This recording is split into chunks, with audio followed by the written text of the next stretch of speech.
Hello student, आज का जो अपना टॉपिक है वो है the work of glacier and glaciated landform, यानी कि हिम नदी का कार्य और हिम नदी द्वारा निर्मित सकल रूप।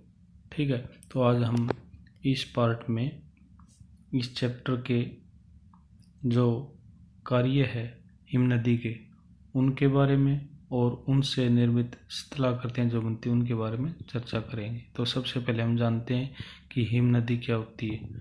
ठीक है, जैसे कि चित्र में आप देख सकते हैं कि एक बर्फ़ की नदी बह रही है। इसी को सामान्य रूप में हिम नदी कहते हैं या हिमानी कहते हैं या इंग्लिश में ग्लेशियर कहते हैं। ठीक है, इसका अर्थ जान लेते हैं। देखिए,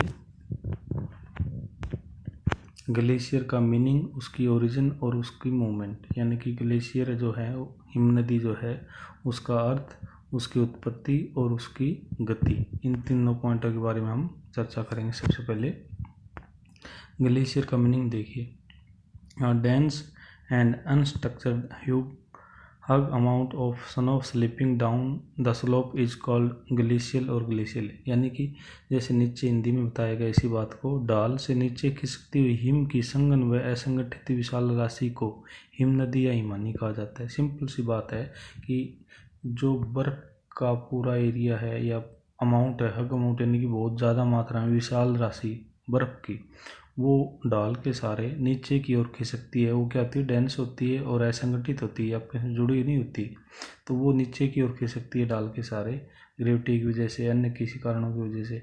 तो उसको क्या कहते हैं, उसको हिम नदी या हिमानी कहा जाता है, सिंपल साधारण शब्दों में। ठीक है, ये इसका मीनिंग या इसका अर्थ हिम नदी का। जैसा कि आप देख रहे हो रियल पिक्चर में कि बर्फ़ की एक नदी बह रही है, इसी को हिम नदी या हिमानी या ग्लेशियर कहा जाता है। ठीक है, ओरिजिन, ग्लेशियर की ओरिजिन कैसे होती है या इसकी उत्पत्ति कैसे होती है। ग्लेशियर की उत्पत्ति ठंडे इलाकों में जहाँ की तापमान कम रहता है वहाँ क्या होता है कि प्रेसिपिटेशन, जो वर्षण है, वो वर्षण अपना जल की बूंदों में ना हो के हिमतुलों यानी कि स्नोफ्लैक्स यानी कि सीधी बर्फ के रूप में वो गिरता है या आता है। तो इस प्रकार जो बर्फ़ गिरती है वो लगातार वहाँ पे जमा होती रहती है इस एरिया के अंदर। जैसे कि हम देख पा रहे हैं,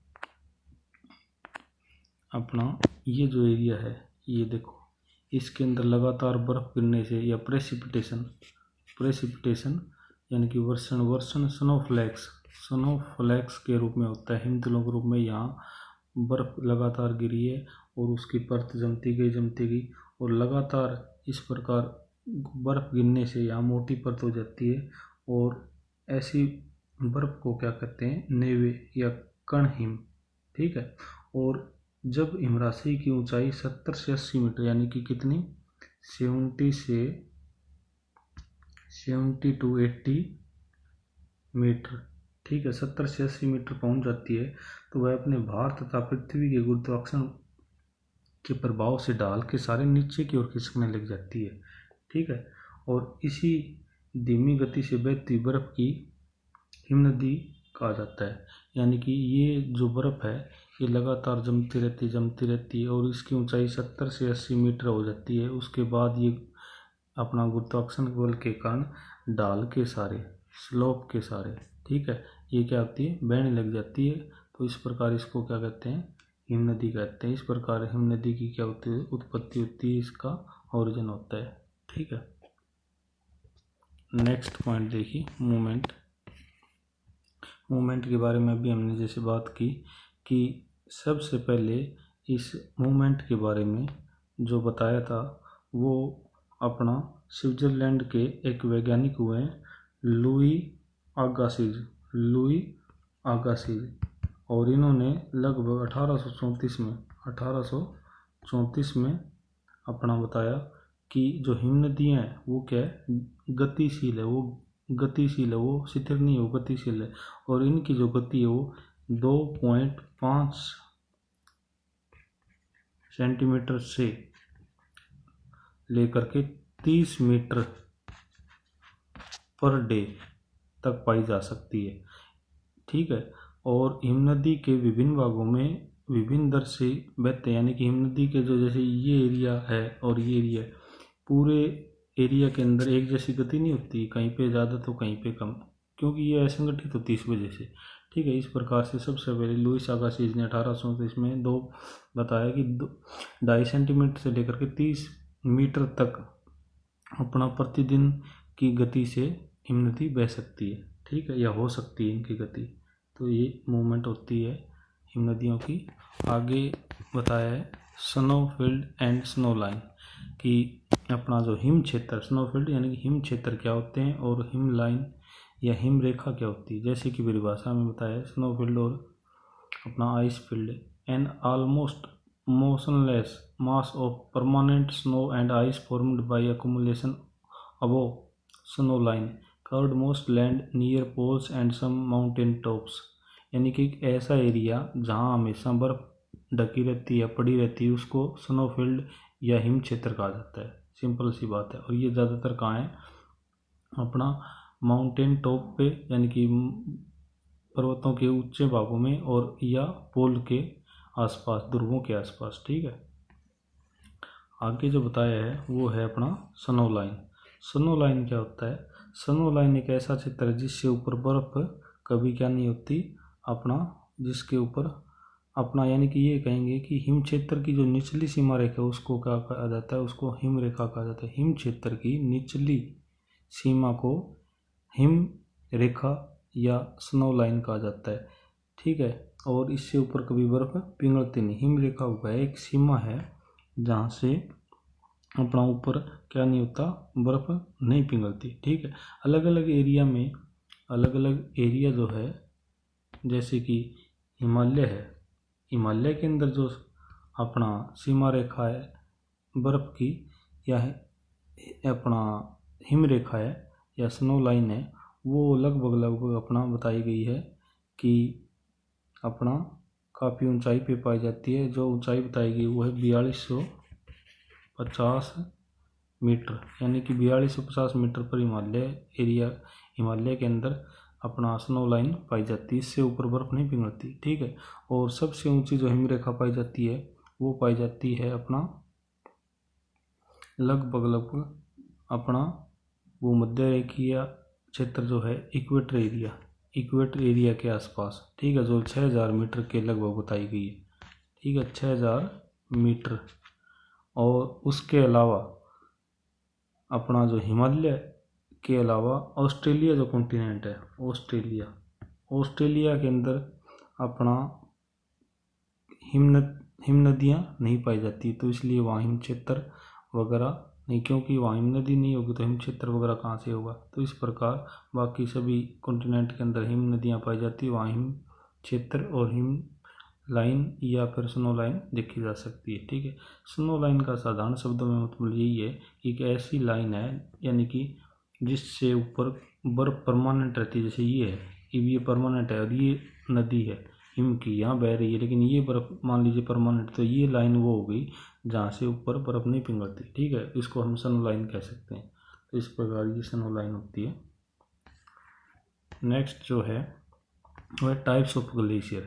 जो ग्लेशियर्स है वो विभिन्न प्रकार के पाए जाते हैं। ठीक है, एरिया के हिसाब से। जैसे कि पहला जो प्रकार है वो बताया है कॉन्टिनेंटल ग्लेशियर, यानी कि महाद्वीपीय। जब कोई इतना बड़ा ग्लेशियर हो कि पूरे के पूरे महाद्वीप को कवर करता हो तो उसको क्या कहेंगे, उसको कॉन्टिनेंटल या महाद्वीपीय ग्लेशियर। जैसे फॉर एग्जांपल अंटार्कटिका है, वो सारा का सारा अपना बर्फ़ का महाद्वीप है, आइस अपना कॉन्टिनेंट है। तो उस प्रकार ऐसा जो महाद्वीप है जिसके ऊपर पूरे पे बर्फ़ ढकी है या ज़्यादा एरिया उसका बर्फ़ से ढका, तो उसको कॉन्टिनेंटल ग्लेशियर कहेंगे। ठीक है, a glacier that cover much of continent, यानी कि एक ऐसा ग्लेशियर जो पूरे महाद्वीप को कवर करता है उसको हम कॉन्टिनेंटल ग्लेशियर कह सकते हैं। ठीक है, एग्जाम्पल के तौर पे जैसे अंटार्कटिका है। ठीक है, और इसके अलावा और भी हैं कई। नेक्स्ट जो टाइप है वो है आइस कैप्स, हिम छत्रक या हिम टोपियाँ। दूसरे प्रकार जैसे ये देखिए आप, दूसरे जो प्रकार है वो है आइस कैप्स, आइस कैप्स। ठीक है, यानी कि हिम टोपियाँ, और अपना इसको हिंदी में कहेंगे हिम छत्रक या हिम टोपियाँ। ठीक है, जो अपना छोटे विस्तार है हिम के या चादरों के रूप में, यहाँ महाद्वीपीय हिम नदियाँ हैं, उनसे थोड़े छोटे हैं, तो उनको स्थानीय तौर पे क्या कह देते हैं, हिम टोपी या आइस कैप्स कह देते हैं। ठीक है, इस प्रकार के एग्जाम्पल काफ़ी देखने को मिलते हैं। नेक्स्ट जो प्रकार बताया वो है पाइडमोंट। ठीक है, यानी कि गिरिपदीय हिमनद। ठीक है, गिरिपदीय हिमनद क्या होता है, जैसे बताया when two or glacier meet, two or more glacier meet and merge at the base of mountain, the new glacier is called a piedmont glacier। यानी कि जब दो या उससे ज़्यादा ग्लेशियर जब आपस में अपना माउंटेन बेस यानी कि जो पर्वत है उसकी तली पे मिलते हैं या उसके तलहट पर आकर के मिलते हैं, तलहटी जो होती है उसका गिरिपद है उस पर आके मिलते हैं, तो उस टाइम जो हिमनद बनता है या वो जो हिमनद होता है वो क्या कहलाता है, आपका पाइडमेंट ग्लेशियर या गिरिपदीय हिमनद। ठीक है, जैसे कि दिखा रखे यहाँ आकर के ग्लेशियर मिल गए, ये जो ग्लेशियर है वो आपका अपना पाइडमोंट या हिमनदीय ग्लेशियर आपका गिरिपदीय हिमनद ग्लेशियर कहलाएगा। ठीक है, अगला जो प्रकार बताया है वो है वैली ग्लेशियर। वैली ग्लेशियर क्या होता है, valley glacier confined to a valley use unusually formed from the stream, यानी कि जो पहले से निर्मित घाटियां हैं उनके अंदर जो बह रही हिम नदी या फिर हिम की जो राशि है वो आपका वैली ग्लेशियर या अपना घाटी हिमनद या घाटी ग्लेशियर आपका कहलाते हैं। ठीक है, यानी कि जो पहले से नदियों द्वारा निर्मित घाटियां हैं उनके अंदर बर्फ की नदी जब बहती है तो उनको हम वैली ग्लेशियर कहते हैं। आगे देखिए, ग्लेशियल स्पेसिफिक आइलैंड लैंडफॉर्म्स, यानी कुछ विशेष स्पेसिफिक यानी कि कुछ विशेष उच्च भूमि लैंडफॉर्म होते हैं जो कि बर्फ द्वारा निर्मित होते हैं या बर्फ के क्षेत्रों में निर्मित होती है। जो पहले तो बताया क्रेवेसिस, यानी कि इसको हिंदी में कहते हैं हिमविदर। क्या कहते हैं, हिमविदर। ये बनती कैसे है, जैसे कि अपना देखिए ये डायग्राम है, इसके अंदर जब हिम की राशि होती है, हिम जब बहती है, हिम नदी बहती है तो वो एक असमान मार्गों से घिसटते हुए आगे बढ़ती है। ठीक है, तो उसमें क्या होता है, प्रत्येक अलग अलग एरिया में या हिम के अलग अलग भागों में अलग अलग प्रकार की गति होती है, तो उसकी वजह से हिम के अंदर क्या होते हैं, क्रैक्स पड़ जाते हैं या हिम विदरें पड़ जाती है, दरार वगैरह पड़ जाती है। तो वो पड़ती क्यों, क्योंकि वो एक असमान भाग पे बह रही है। ठीक, कहीं ऊंचा है कहीं नीचा है, ऊपर खाबर अंडुलेटिंग एरिया पे, तो उसमें ये जो हिमविदरें पड़ती है, क्रैक्स पड़ती है या अपना क्रेविसेस पड़ते हैं, तो उन्हीं को क्या कहते हैं, अपना उनको हिमविदरें कहते हैं। ये असमान धरातल पर ऊंचे नीचे धरातल बहने से इस प्रकार की अपना ये जो है अपना फीचर्स देखने को हमें मिलती है। ठीक है, दूसरा जो बताया है वो है अपना हिमदर, या हिंदी में हिमदर बोल सकते हैं इसको, और इंग्लिश में इसको कहेंगे बर्गसुंड। क्या कहेंगे, बर्गसुंड। ठीक है, बर्गसुंड कैसे बनते हैं, बर्गसुंड में क्या होता है, जैसे ये देखिए ये कैसे बना हुआ है, जब हिम नदी होती है उनका जो शीर्ष होता है वो जब शीर्ष किसी कारणवश टूट जाता है और नीचे गिर जाता है तो वहाँ बड़े बड़े होल या बड़ा गड्ढा बन जाता है। ठीक है, सर्दियों में ये जो गड्ढा है ये अपना क्या होता है, जमा रहता है, बर्फ से भरा रहता है, और गर्मियों में ये है क्या होता है, पिघल जाता है इसका जल, और अपना या इसका जल क्या, इसकी बर्फ पिघल जाती है और जल से भरा रहता है। ठीक है, तो इस प्रकार ये अपना क्या कहलाता है, हिमदर या फिर बर्गसुंड। ठीक है, ये स्थलाकृति जैसे ऊपर दिखा रखी है, ऊपर वाले पॉइंट में डायग्राम में देख सकते हैं आप। अगला जो है वो है सिरेक्स। सिरेक्स क्या होता है, जैसे बताया कि मोटी परत वाली नदी के ऊपरी तल पर कई हिमविदर बन जाती है, यानी कि मोटी परत वाली कोई हिमनदी है, देखिए ये मोटी परत वाली मान लीजिए, ये देखो मान लेते हैं ये मोटी परत वाली है, तो इसके ऊपर क्या हुआ, कई प्रकार के हिमविदर, यानी कि कई प्रकार के क्या बन गए, ये जो वर्ग श्रृंग बताया अभी ये बन गए। ठीक है, इस प्रकार के ये ऐसे ये बन गए, ठीक है। एक ये पहले से जैसे दिखा रखे हैं, ये बन गए। तो ये क्या होगा, इससे हिमानी तल विषम हो जाता है, यानी कि इसका जो तल है वो ऊंचा नीचा हो गया, ठीक है। ऐसे विषम बर्फीले धरातल पर कई हिम शिखर मिलकर एक सिरेक्स का निर्माण करते हैं, यानी कि ये जो कई सिरेक्स या कई क्या बन गए, कई शिखर बन गए, ये हो गया, ये हो गया, इसी प्रकार ये जैसे ये देखा, ये शिखर बने हुए, ठीक है। ये हो गया, ये हो गया, ये और एक ये 4 शिखर बन गए। ये कई शिखर आपस में मिल करके क्या बनाएंगे, सिरेक्स, ठीक है। इनको सिरेक्स कहेंगे, ये सिरेक्स, ये सिरेक्स, ठीक है।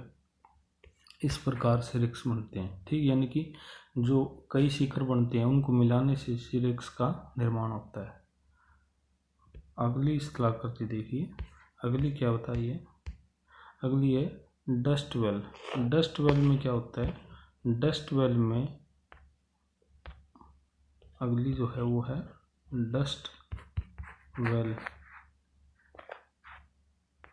ठीक है। डस्ट वेल, धूल कूप या धूल के कूप, यानी कि हिमनदी के ऊपर जब कभी कोई कंकर पत्थर रोड़े पड़े होते हैं, वो गर्म होकर के अपना हिमनदी के अंदर बैठ जाते हैं और वहाँ क्या कर देते हैं, गड्ढे बना देते हैं, ठीक है।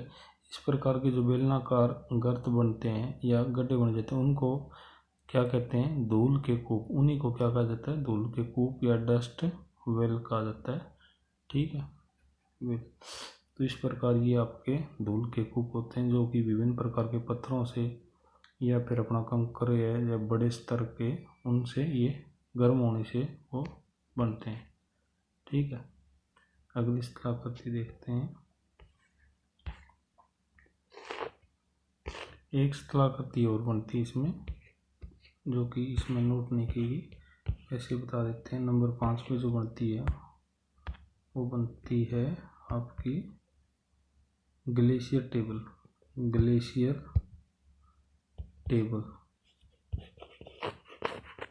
ठीक। ग्लेशियर टेबल कैसे बनती है, ग्लेशियर टेबल जब कभी कोई बड़ा पत्थर, यानी कि एक बार इसको देखिए आप, मान लीजिए ये हिमनदी है और इसके ऊपर कोई बड़ा अपना क्या है, ये हिमनदी है, ठीक है। इसके ऊपर कोई बड़ा पत्थर टिका हुआ है ये, तो इसके आसपास तो क्या हो गया, बर्फ़ पिघल गई और इसके नीचे बर्फ़ टिकी रहती है।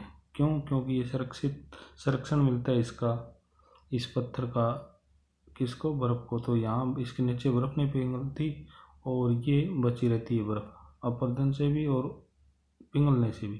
तो इस प्रकार ये जो एक टेबल नुमा आकृति जो बनती है, इसको कहेंगे ग्लेशियर टेबल या हिमानी पट, ठीक है। तो इस प्रकार ये 5 प्रकार के जो लैंडफॉर्म है, इनको क्या कहेंगे, ग्लेशियल स्पेसिफिक हाईलैंड लैंडफॉर्म, यानी कि ये सारे के सारे जो बिल्कुल स्टार्टिंग का ऊंचा भाग है ग्लेशियर का, उनके अंदर ये इस प्रकार की फीचर्स हमें देखने को मिलती है और जो अलग अलग रूपों में बनती है अलग अलग कारणों से, ठीक है। तो ये एक बार हम दोबारा इसको रिवाइज कर लेते हैं सभी बातों को।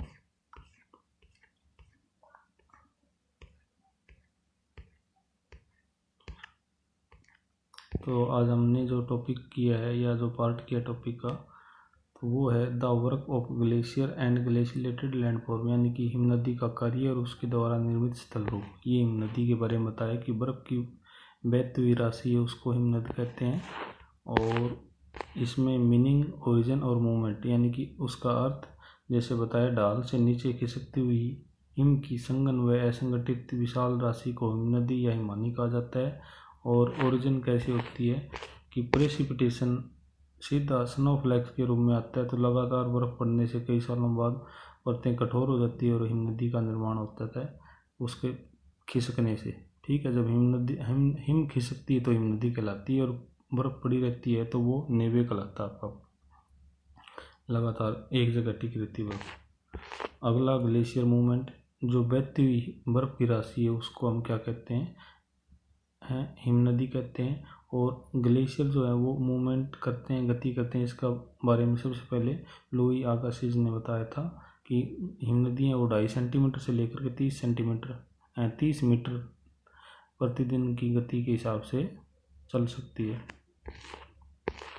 आगे स्नोफील्ड एंड स्नो लाइन। स्नोफील्ड ऐसा क्षेत्र जहाँ हमेशा बर्फ पड़ी रहती है, और स्नो लाइन का मतलब है एक हिम क्षेत्र की वह लाइन जिससे ऊपर कभी बर्फ पिघलती नहीं। ठीक है, अलग अलग एरिया में अलग अलग प्रकार की हिम रेखा हो सकती है। आगे बताया था टाइप्स ऑफ ग्लेशियर। पहला है कॉन्टिनेंटल ग्लेशियर, कि एक ऐसा ग्लेशियर जो पूरे महाद्वीप को ढक लेता है उसको हम कॉन्टिनेंटल या महाद्वीपीय ग्लेशियर कहेंगे। जैसे अंटार्कटिका महाद्वीप है, ठीक है, पूरा ग्लेशियर यह बड़ा है।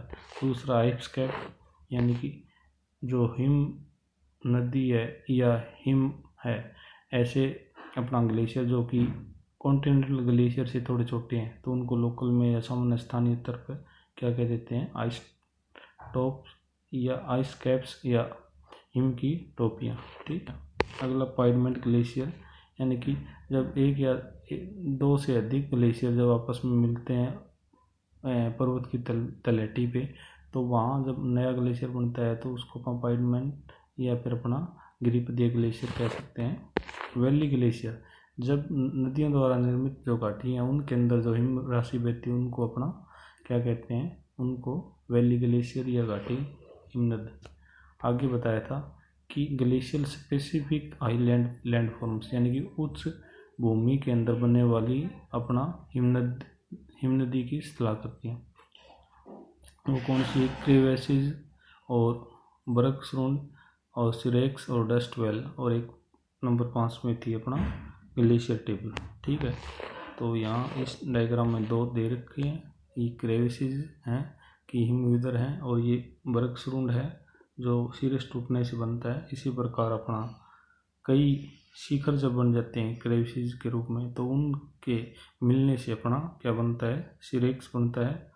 और इसी प्रकार डस्ट वेल कब बनता है, जब अपना कोई कंकर पत्थर से होल हो जाता है, उसके गर्म होने से, बर्फ पिघल जाने से, तो उस टाइम डस्ट वेल या धूल के कूप बनते हैं। और ग्लेशियर टेबल में क्या होता है, कोई बड़ा पत्थर है या ब्लॉक है वो टिका रहता है बर्फ़ पे, तो उसके आसपास की बर्फ़ पिघल जाती है और अपना उसके बिल्कुल नीचे की बर्फ़ बची रहती है, तो वहाँ एक टेबल नुमा आकृति बन जाती है पत्थर की वजह से, तो उसको अपना हिमानी पट या ग्लेशियर टेबल कह सकते हैं। ठीक है, तो इस प्रकार इस पार्ट में इतना ही। सभी का धन्यवाद।